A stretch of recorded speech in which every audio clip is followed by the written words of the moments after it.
So tonight it's a budget, the budget and a response from the left.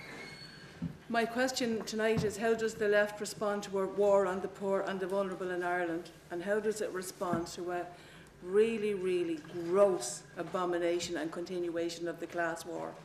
How does this sector show leadership at a time when civil society is being completely undermined, when equality, fairness, honesty, integrity and leadership are just words without any meaning, let alone demonstration or application? Nowhere in the bankers' debacle, in our gifting them 54 million, in our silent acquiescence of NAMA, has there been any hint of leadership, integrity or hope for those people on the margins, those people most distant from the process, those people that I work with on a daily basis? And all this at a time when we witness the largest transfer of wealth and income from society to the corporate elite. Paulo Freire warned us about these kind of acquisitions, and we could do worse these times than revisit the pedagogy of the oppressed, for good reminders of where we're going. But regardless of the budget event, of the budget yesterday, I just want to revisit, a bit like you did, the major events that happened before the budget, and events that will change our society for many generations. I've already mentioned the largest transfer of wealth and income from the citizen to the state, but I'd like you to remind you of what happened to the Equality Authority, to the Combat Poverty Agency, to the NCCRI and the Irish Human Rights Commission. They became weakened, more controlled and effectively silenced this year. Then the state laid down another marker, and a more serious marker. They came after the community development projects. They are determined to close the only sector capable of working with those citizens most vulnerable and most removed from the process. They're determined to take away the voice and silence hundreds of disadvantaged communities and groups in Ireland. And like many of those people, I, as an activist, I found myself looking for a response from the left. Been looking all year for a response. We got no support on the pickets, no support for protests. We had press conferences on the street. We set up CAM, a Community Assets Management Agency. We were doing our bit, fighting like lone wolves out there. Nowhere did the left come and find us, or did. And I put out a very, very serious request for somebody to help us with a cost-benefit analysis if the CDPs were taken away. That wasn't responded to either. So I'm really looking forward to, I've already enjoyed what I've heard, and I'm looking forward to what other speakers have to say. So to stop this presentation from stretching too far, I'm going to confine my response in terms of the impact that the budget is having on women and children. And I'm viewing these things through the lens of being a feminist and a community activist. And in terms of being a feminist, like Gerry Adams, we haven't gone away, you know, we're still here, still fighting on the margins. The only word that holds true meaning for me in my opening paragraph is war on the poor and the vulnerable. That's the only thing that I can respond to when I wake up every morning, because that's the truest thing that is happening.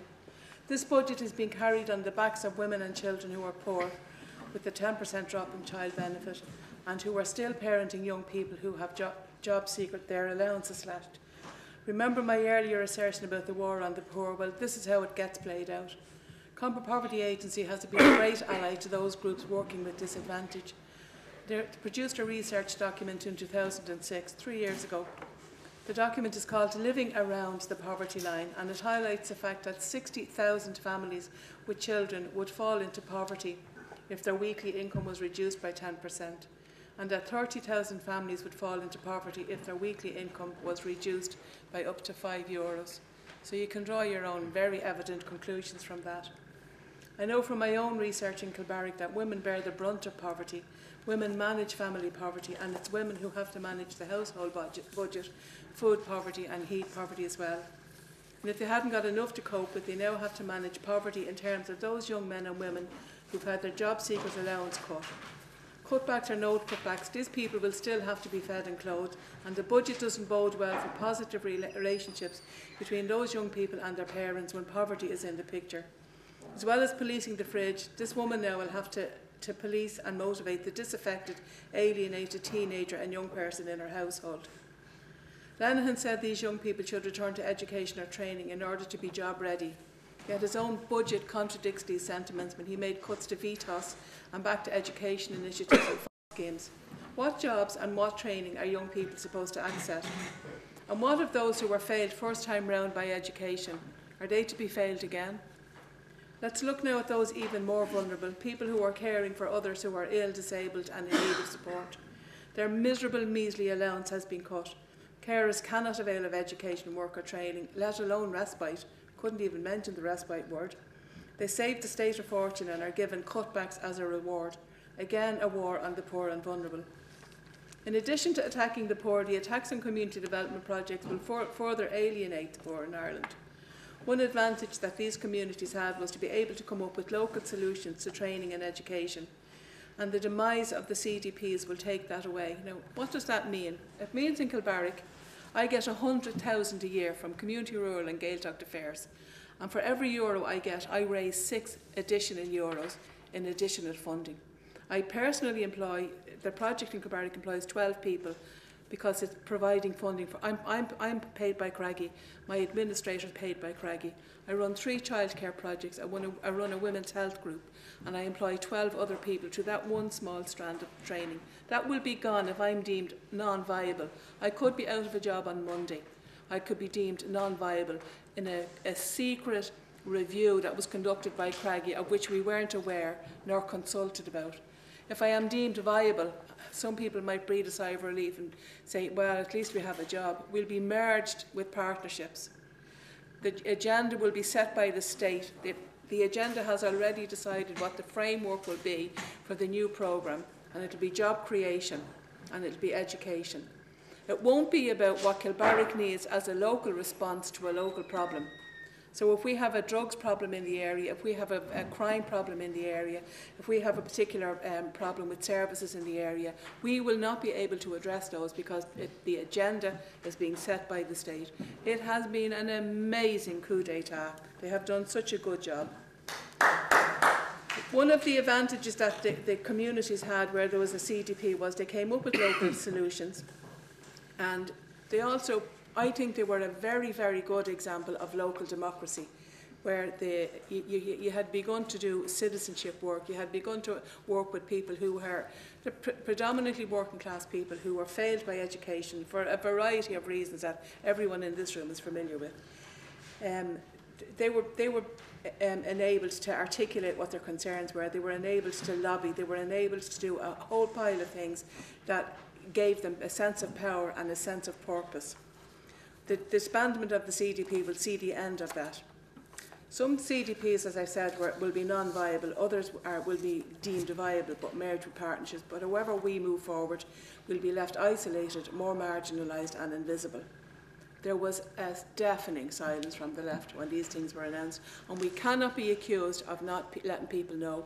We fought like Trojans. We've had letters in all of the media that we could get. We have been on the airwaves.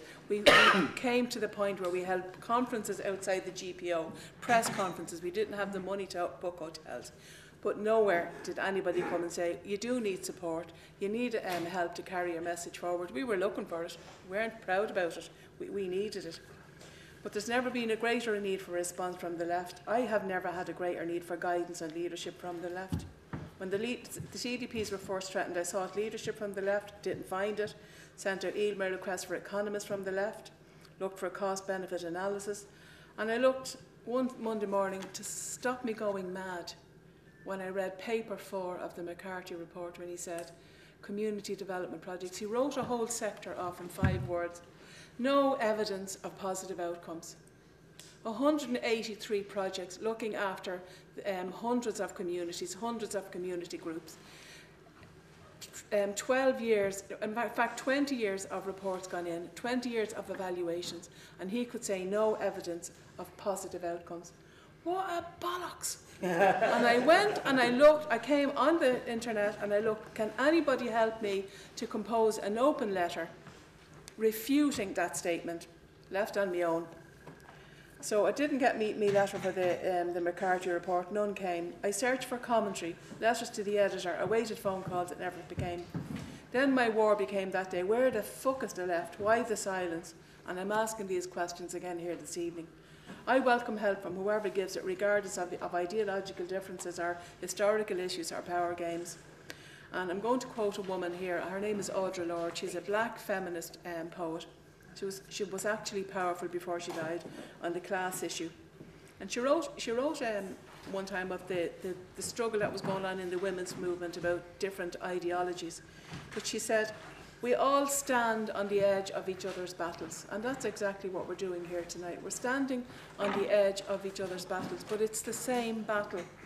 We need to join forces and forge alliances, pool our resources and knowledge, and fight the war on the poor and the vulnerable, and, you know, combat the forces of the right.